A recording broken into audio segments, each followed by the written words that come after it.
Hopefully this is the only fucking time I do this. You ever get so frustrated that you find yourself going and getting fucked up fast food late at night? Well, here I am eating on camera in a video.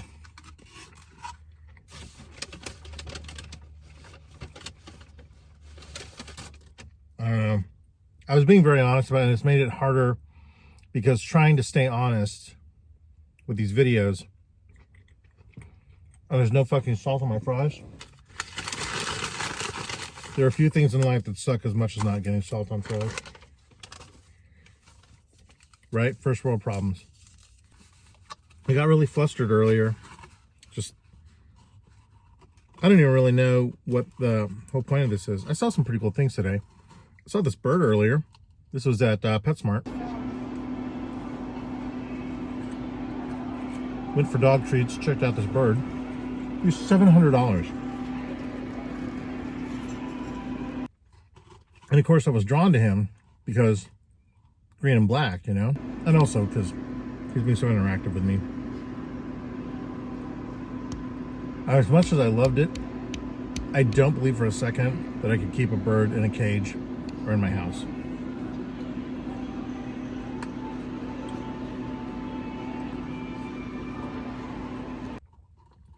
But I've also had to come to terms with, like, some other things that just triggered off this late night. It's like 11:35 at night. So this video is going to be fucking late getting up there, but I'm going to get it done. This wasn't my intent. And my sleeping habits are all messed up. I guess that's the crazy part about having a business is this is all very similar to like when I used to work at the bar, which I guess I could have called that freelancing too, right? Doing security back then. Even though I was an employee, I was only needed for certain times like the rest of my crew. It was not uncommon to get off work at like anywhere between 11 to like 3 in the morning. And then you find yourself either eating late night at a taco truck or something that's parked out there, or finding somewhere to go and get food. So eating late is not unusual for me. I know it's not the healthiest fucking thing, especially not junk. I hate when my depressive moods become so overwhelming that it's almost borderline destructive habits that I'll have. There is no real reason to be eating this late, but I'll probably be up for the next 3 or 4 hours. I had a migraine and a sinus infection and allergies, the trifecta of hell, all day today. I barely got through any drawing. And then right around, I just felt a little twinge in my headache right now. And I'm beginning to understand that my burnout is much more real, much more real than I'm really willing to admit. Mix that up with late night cravings, which this is like comfort food, really shitty comfort food. The fries are actually cold as fuck. So not only were you fuckers not salted, you're cold. Fuck. At least the diet soda is nice and aspartame filled. Is it aspartame or aspartame? I remember getting into a conversation one time with a guy that I had worked with at a company, and he was talking about the whole habit of fast food and how for some people it can be connotatively a dirty secret. I believe by virtue of like what happens in corporate America, we end up with a lot of things like this where we have security's going by right now. They're going to check on me to see what I'm doing. Oh no, it's not security. It's just a car just driving past. So I parked underneath this lighted area because like, fuck that. Like I didn't feel like eating at home. I just wanted to get out, change my viewpoint and everything. After a while I go crazy even being in my studio. And I've been worried about that because I love my studio. But there are times whenever I feel like I don't get out, I don't change my viewpoint, my thinking process is stuck. It's not great. Old habits die hard. I know that whenever I would work on site and work for places, my solace was getting food, getting the fuck out of the desk, out of the cubicle. And it amplified more the longer I worked certain jobs. Now, because I have so much free time and I kind of make my own schedule, well, I very much do make my own schedule, it becomes really confusing trying to hammer out a schedule that works for myself. And I'm surprisingly irresponsible with how free I am with my time in my workspace. That's not something I'm comfortable really admitting to, but that's what this journal is for. No bullshit. This has been the most alarming thing about it is recording my thoughts down has opened up a whole other Pandora's box of deeper thinking for myself and a reality as to how I really function that I never would have captured before. And I'm only like 15, 16 days into this project.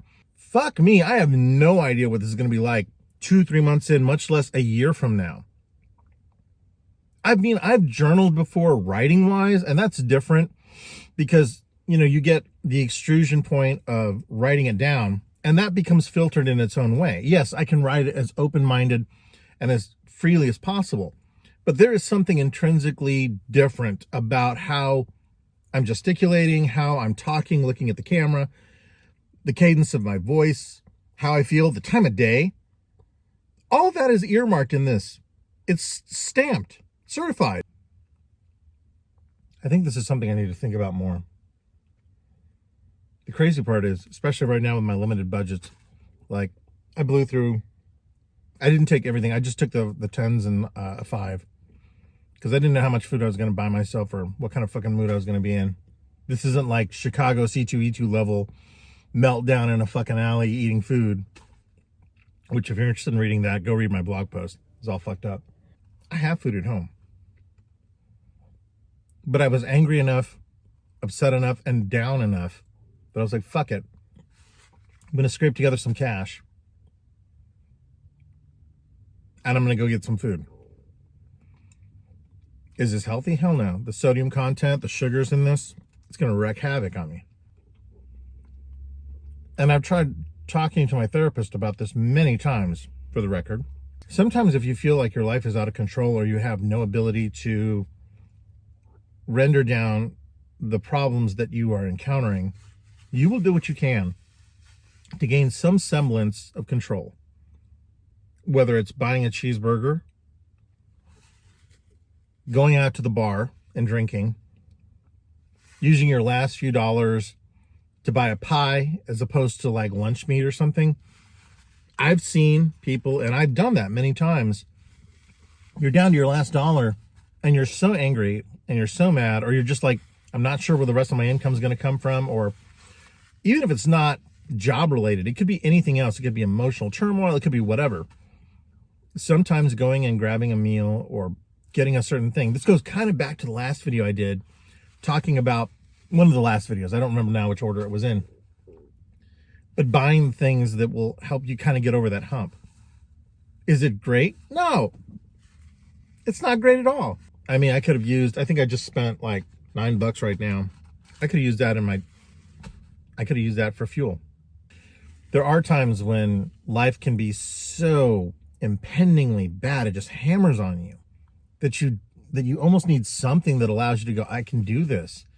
And, you know, the argument can be made, well, it's an excuse to go and get some fast food or just to get out or whatever.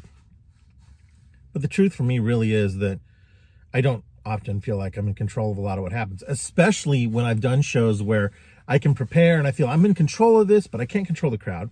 I can't control the income. I can't control how things are going to work out.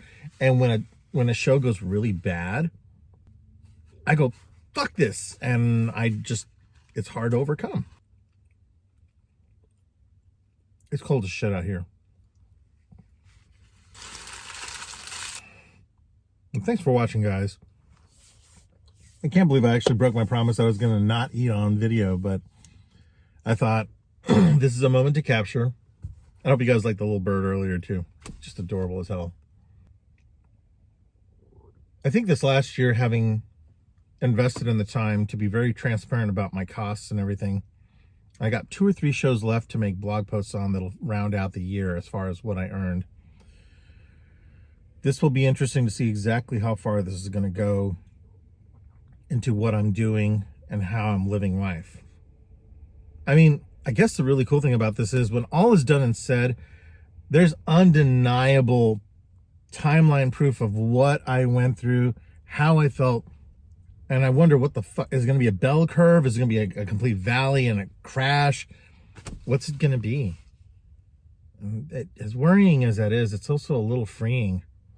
In fact, even just sitting out here, even though my hands are cold as shit, and I'm sitting in a fucking parking lot across from a Price Chopper, I feel better. Now, some of this is probably because I had shitty food, and shitty food sometimes makes you feel good until 30 minutes later, and they're like, I regret everything. All of it. Even if that's the case, this was part of the experience. And it's the mundanity. It's the weird shit. It's the stuff that creatives don't talk about. And to go quickly back to what I was talking about earlier, I've talked to other artists that are like, oh yeah, sometimes I'm like, fuck it, I need something. There was a dude that I talked to, this was some years ago, he was like, I would not be able to make it if it weren't for local Steak and Shakes. And he and I bonded over our mutual love of the Frisco melts. I love mine, but I hate the thick tomato they'll put on there. Everything else about it is fucking perfect. And that's a whole head trip. I looked that shit up to see how you make a Frisco melt. If you don't believe me, look that shit up. It is fucked up. And that used to be my go-to, like, I'm pissed at everything. I need food. Like, the only thing that would salve me, because after sometimes I got off either, like this goes all the way back to college. If I had a really hard, really hard project, or I had a terrible night at the bar, or just whatever, a Frisco melt from Steak and Shake was the shit. It was the ultimate Band-Aid to put over it. But I actually looked it up. There's a lot of people that'll like reverse engineer these meals. I was not prepared for what the fuck goes into there. First of all, it's 3 kinds of ground beef. 3 kinds.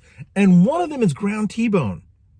So it's like ground chuck, I think ground sirloin, and then ground T-bone, I think. If you look at it, it's very weird. And the sauce is like Worcestershire, a little bit of ketchup, Thousand Island dressing, and something else. There's like a bunch of stuff in that.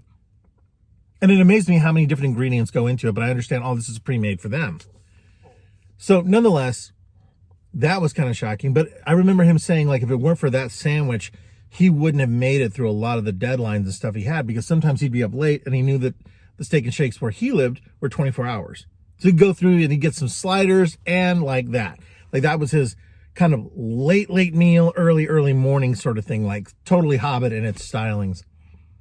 And I'm glad that I'm not the only person that goes through that, but that also probably says something about our fucking mindset. If we're just like, fuck all this, I gotta go get food. I was raised very much that if you're in doubt of something, eat. But unfortunately, that's been very much shown to be that turned me into a stress eater. That turned me into somebody who turns to food because I feel an inequitable void within me that literally needs to be filled by something, and at least there's a physicality of food. Whether I'm hungry or not, it's what causes that to happen. There's other people that'll snack at home that'll be like, well, that's why I always have like candy with me, or like I always carry, peanuts and stuff like that.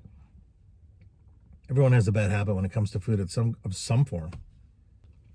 The Lord knows I got bills to pay and shit to do, and I got a fucking toothache. I'm gonna exit this video with this. I used to go to the UMKC School of Dentistry, where it was super cheap to get treated. When I went, they discovered that my wisdom teeth were still in, and they were going sideways. They were sliding in and fucking up the roots of the 2 back teeth I have. And I remember the guy that was doing the work on me at the time.